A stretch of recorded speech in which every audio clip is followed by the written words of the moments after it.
Aujourd'hui, je vais essayer de vous entretenir d'un morceau de notre riche histoire diplomatique de la République d'Haïti. Comme vous le savez,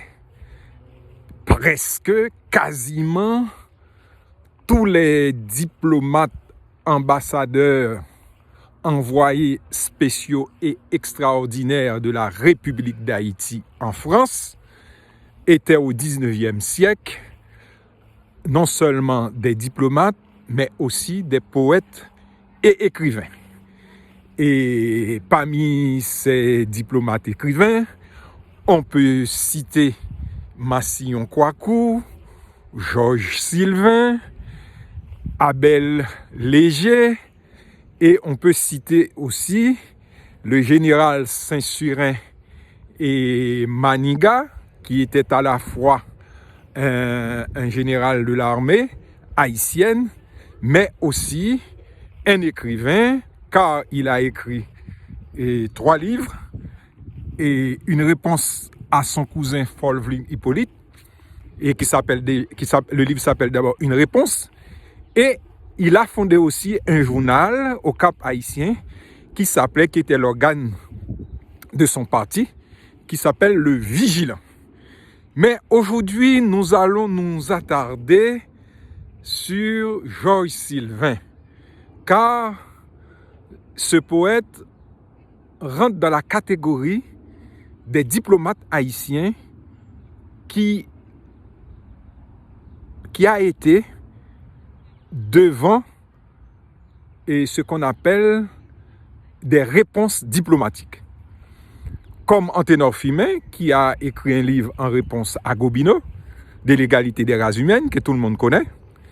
Mais on connaît moins Georges Sylvain, qui aussi a fait exactement la même chose qu'Anténor Firmin.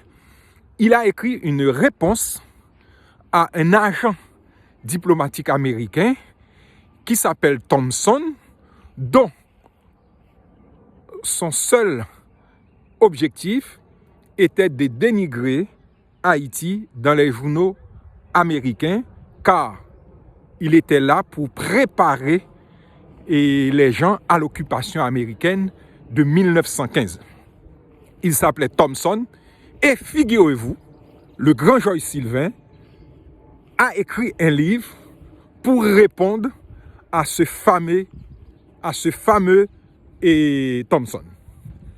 Le livre s'appelle Du Thompsonisme, où Georges Sylvain défend Haïti, mais surtout, il prenait le contre-pied de tous les arguments de Georges et de Thompson. C'est un livre qui devrait être dans toutes les mains par les temps qui courent, car ce livre en dit long sur les relations haïtiano-américaines. Mais il n'y a pas que Georges Sylvain qui l'a fait.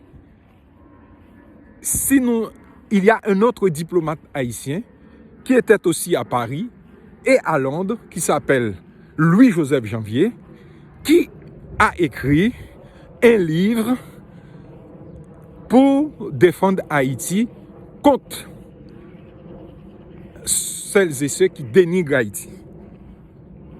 Et Janvier en a écrit plusieurs. Les visiteurs, Haïti aux Haïtiens, et ce qui fait que dans la catégorie des diplomates haïtiens qui ont écrit des livres, il y en a qui ont écrit des livres sur la diplomatie même. Firmin, diplomate et diplomatie. Janvier, Haïti aux Haïtiens. Et Georges Sylvain, le thompsonisme. Ce qui fait que dans notre longue histoire diplomatique, nous avons plusieurs catégories. Nous avons des écrivains diplomates, dont j'ai écrit un livre qui s'appelle Anthologie des poètes et diplomates haïtiens, où j'ai recensé tous ceux qui étaient dans la diplomatie haïtienne, qui étaient à la fois poètes et écrivains. Mais il y a une autre catégorie d'écrivains, ce sont ceux qui ont écrit directement sur la diplomatie. Là, on a Anténor Firmin, on a Joyce Sylvain, on a Massillon Kouakou, on a Louis-Joseph Janvier et on a aussi Abel Léger qui a écrit Histoire de la diplomatie haïtienne. À bientôt.